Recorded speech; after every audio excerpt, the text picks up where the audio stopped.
अस्सलाम वालेकुम dear parents, कैसे हैं आप? उम्मीद करती हूँ बिल्कुल खैरियत से होंगे। आज आपके बच्चे ने क्लास में वाव से शुरू होने वाले बहुत से नए अल्फाज सीखे हैं, जिसमें कहानी में नए अल्फाज सीखे, फिर तस्वीरों के ज़रिए नए अल्फाज सीखे, वाव की शक्ल की पहचान की, पढ़ना और लिखना सीखा। उसके बाद स्ट्रीम एक्टिविटीज़ की हैं। बच्चे ने क्लास वर्क को बहुत अच्छे तरीके से मुकम्मल किया है। अब आपने उसकी डायरी चेक करनी है, उसको कुछ होमवर्क दिया गया है। आपने वो होमवर्क क्लास के बाद जो है घर में मुकम्मल करवाना है। बच्चों ने जो होमवर्क आपके सामने रखा है वो बच्चे खुद करेंगे, आपने उनको सिर्फ गाइड करना है। इसके साथ ही बच्चे ने क्लास में एक स्टोरी सुनी है, आपने बच्चे से वो स्टोरी सुननी है।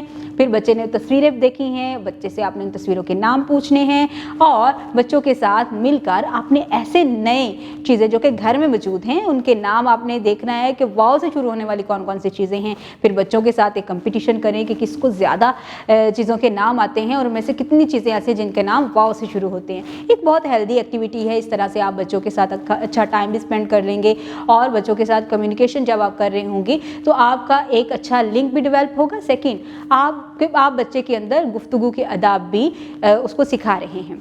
उम्मीद करती हूँ आपने आज की इस वीडियो से बहुत कुछ सीखा होगा। मज़ीद सीखने और जानने के लिए हमारे साथ रहेगा। मिलते हैं अगली वीडियो में, तब तक के लिए खुदा हाफिज़।